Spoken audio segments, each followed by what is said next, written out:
Imagine pouring years of your life, your talent, your belief into a company. Climbing the ladder, contributing to its success. Feeling like part of something significant. Now imagine discovering that the gleaming facade is a lie. That the foundation isn't built on innovation and hard work, but on a bedrock of deceit, greed, and staggering corruption. What would you do? Would you walk away? Try to report it through channels you know are compromised? Or would you do something more? This is the story of Mark Sullivan, a dedicated employee who stumbled upon a secret so rotten, it threatened to poison everything. But Mark didn't just expose the truth. He orchestrated a meticulous, devastating act of revenge that brought a corporate giant crashing down. This isn't just whistleblowing. This is calculated destruction. Buckle up, because you're about to witness how one man dismantled an empire from the inside out. 5 years ago, Mark Sullivan was thrilled to join OmniCorp Solutions. Based in a gleaming skyscraper downtown, OmniCorp wasn't just a company, it was the company. A tech darling specializing in data analytics and predictive modeling. They promised efficiency, insight, and a smarter future for their Fortune. Their CEO, Arthur Sterling, charismatic, silver-haired, a titan of industry, graced magazine covers and spoke eloquently about corporate responsibility. Show brief clips simulating OmniCorp commercials, sleek, futuristic, promising. Mark, a talented data analyst with a knack for finding patterns others missed, quickly rose through the ranks. He wasn't just crunching numbers, he believed in OmniCorp's mission. He worked hard, often late, fueled by coffee and the satisfaction of solving complex problems. His small apartment was filled with industry journals and coding manuals. He lived and breathed OmniCorp. Show Mark working diligently, collaborating with colleagues, looking engaged and positive. He worked in the strategic analytics department, a high-pressure environment, reporting indirectly to the chief financial officer.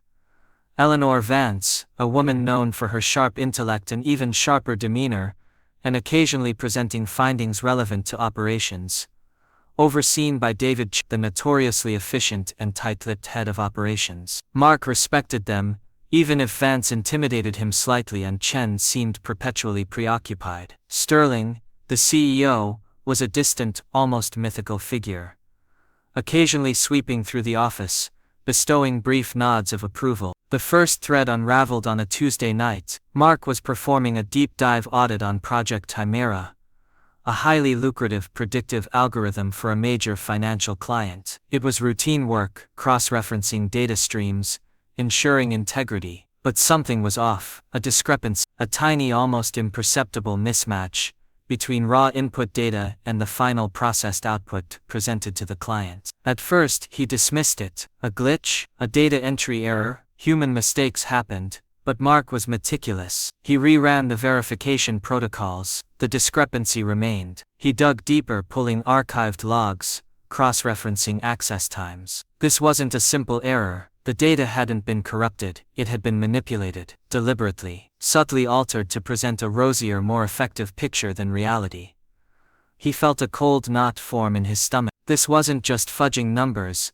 This could have multi-million-dollar consequences for the client if they made decisions based on faulty predictions. He decided to flag it, carefully documenting his findings for his immediate supervisor the next morning. Scene: Mark presenting his findings to his supervisor, a mid-level manager named Peterson.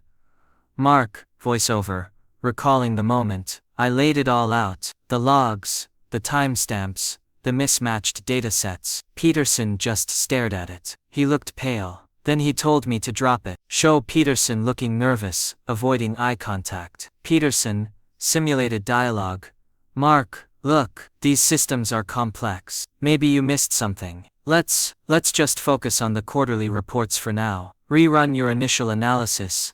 Maybe stick to the standard parameters this time. Peterson's dismissiveness, his visible anxiety, was a red flag bigger than the data anomaly itself. Mark wasn't naive. He knew corporate politics could be messy, but this felt different. This felt like fear. That night, Mark couldn't sleep. Peterson's reaction gnawed at him. He started thinking about other projects, other minor inconsistencies he'd brushed off over the years. He decided to do something risky. Using his deep knowledge of OmniCorp's labyrinthine network architecture, knowledge gleaned from years of legitimate work, he began exploring, carefully, quietly after hours. Show montage: Mark working furtively late at night, using encrypted connections from home, copying files onto hidden drives, looking over his shoulder, underscore with tense music. He started where he found the first anomaly, Project Chimera. He bypassed standard access protocols, using backdoors he knew existed for diagnostic purposes. What he found made his blood run cold. It wasn't just Chimera. Dozens of high-value projects showed similar patterns of data manipulation. Results were being artificially inflated,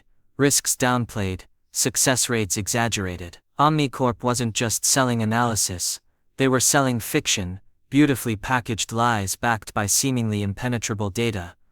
But it got worse. He stumbled upon a hidden directory, heavily encrypted, labeled simply Project Nightingale. Curiosity overriding caution, Mark spent 2 sleepless nights cracking the encryption. Inside weren't algorithms or client reports. They were financial records, shell corporations, offshore accounts, complex money laundering schemes. Millions, potentially hundreds of millions, were being siphoned out of OmniCorp, disguised as operational expenses, vendor payments, research grants. Show visual representations, complex flowcharts of money moving through shell companies, maps highlighting offshore havens, and the names linked to these transactions: Arthur Sterling, CEO, Eleanor Vance, CFO, David Chen, Head of Ops, the holy trinity of OmniCorp leadership. They weren't just passively benefiting, they were actively orchestrating a massive, long-running fraud. It was like finding out your family, the people you trusted, were monsters. Everything I believed about OmniCorp,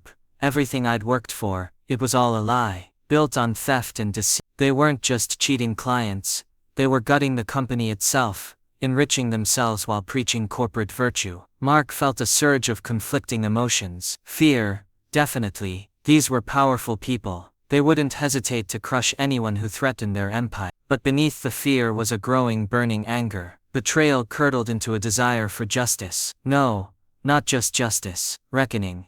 He knew going to the authorities immediately was risky. Sterling had connections, top lawyers. They could bury the evidence, discredit him, maybe worse. He needed irrefutable proof, delivered in a way they couldn't control or spin. He needed to dismantle their carefully constructed world brick by brick. This wasn't just about exposing them anymore. This was about revenge. Mark shifted from investigator to strategist. He knew he couldn't do this from his work computer or the office network. Too traceable. He bought burner laptops, used public Wi-Fi hotspots, encrypted everything multiple times, using methods even OmniCorp security wouldn't easily crack. He became a digital ghost. Show Mark setting up his operation in a nondescript location, maybe a storage unit, or a sparsely furnished temporary apartment. Layers of encryption software shown on screens. For the next 6 months, Mark lived a double life. By day, he was the diligent, slightly stressed analyst, meeting deadlines,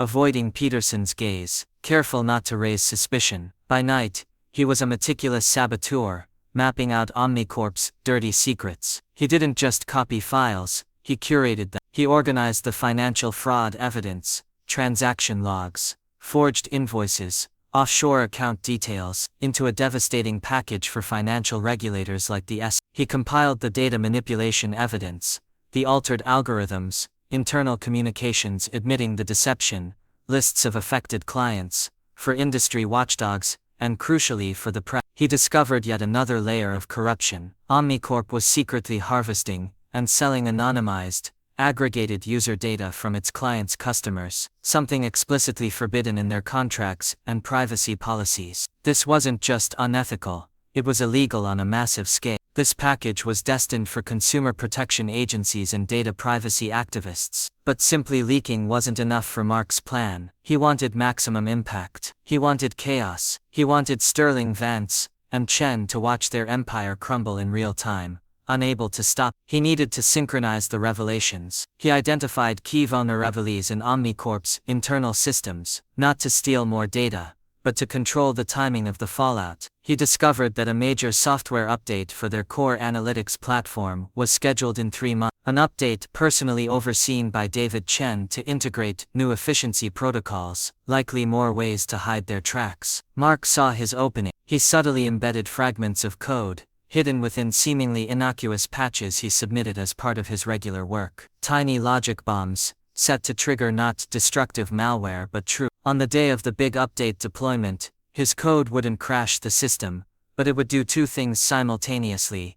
It would flag and isolate all the manipulated data across active projects, making the fraud undeniable to any internal or external auditor who gained access. It would essentially make the system confess. It would trigger automated, anonymous data dumps to pre-selected, secure drop points he'd set up for journalists, regulators, and activist groups. Show stylized animation, code snippets integrating a digital countdown time. The final piece of his plan was personal. Arthur Sterling was notoriously proud of his philanthropic image, chairing a major charity gala scheduled the week after the software update. Mark timed his press leak to hit the morning of the gala. He envisioned Sterling, preening in his tuxedo, being blindsided by headlines exposing him as a fraud. The months leading up to D-Day were agonizing. Mark was plagued by paranoia. Every unexpected email, every glance from Vance or Chen in the hallway, sent shivers down his spine. He lost weight. Sleep became a luxury. He almost backed out several times, terrified of the consequences if he failed. But the image of Sterling's smug face,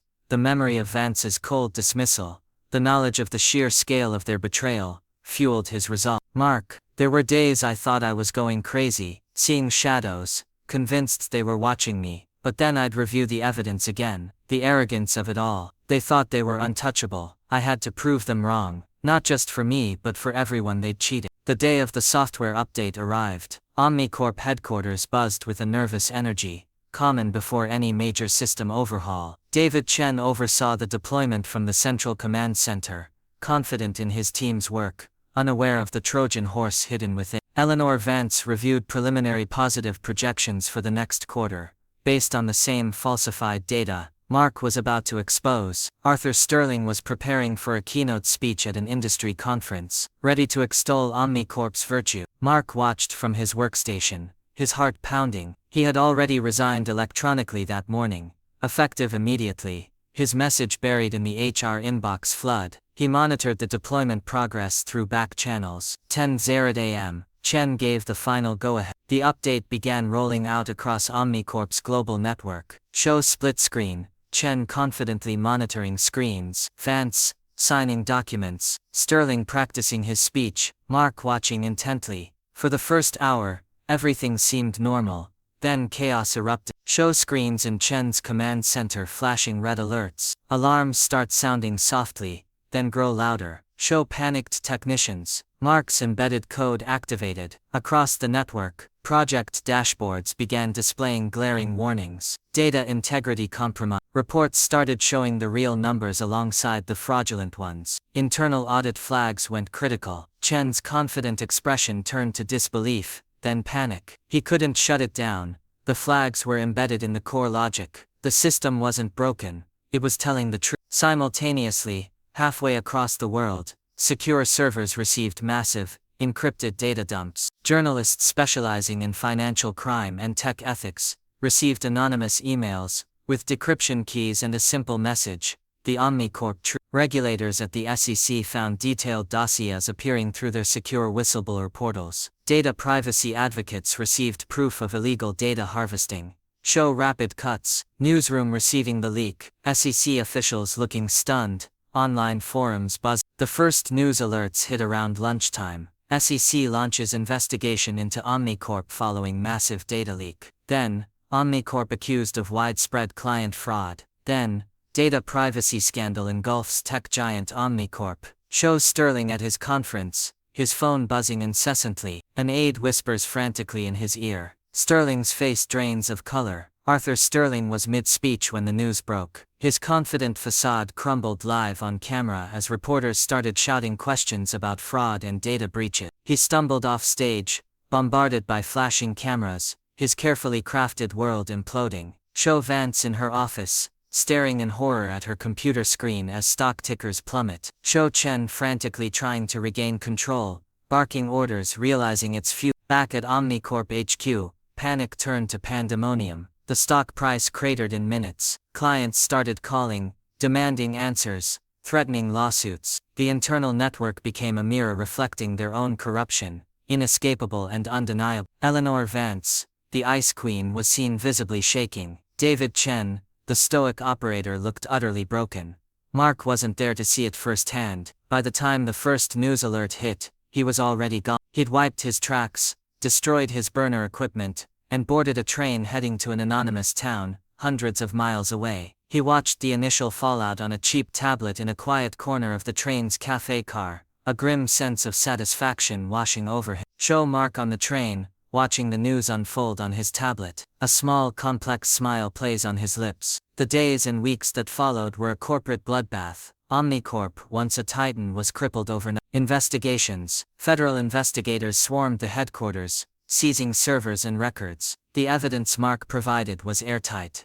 Arrests warrants were issued for Sterling, Vance, and Chen. Sterling was apprehended trying to board a private jet to a country with no extradition treaty. Vance and Chen were arrested at their homes. Stock collapse. OmniCorp stock became worthless. Trading was halted. The company filed for Chapter 11 bankruptcy within a month. Client exodus and lawsuits. Clients fled and class action lawsuits piled up from shareholders, clients, and individuals whose data had been compromised.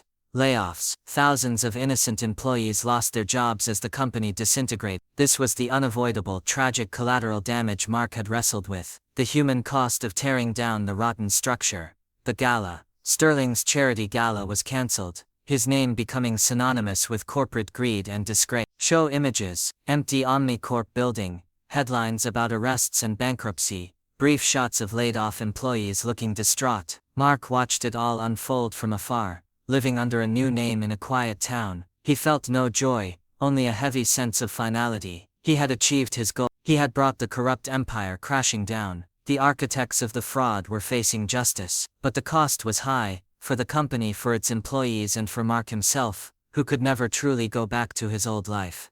Show Mark, months later, reading a newspaper in a small cafe. The headline mentions the ongoing OmniCorp trials. He looks older, more somber, but resolute. Mark voiceover. Did I do the right thing? I think so. They built an empire on lies, hurting countless people in ways they couldn't even see. Sometimes, the only way to deal with a cancer is to cut it out completely, even if the surgery is brutal. They thought they were above consequences. They were wrong. Mark Sullivan vanished into anonymity. His incredible act of revenge complete. He was never publicly identified as the source of the leaks. He sacrificed his career, his identity, his peace of mind, to ensure the truth came out and justice was served, albeit in a devastating fashion. OmniCorp became a cautionary tale whispered in boardrooms, a stark reminder that even the most powerful corporations are vulnerable, and that sometimes, the most dangerous threat isn't a competitor or a market crash, but a determined employee armed with the truth and a deep-seated need for reckoning.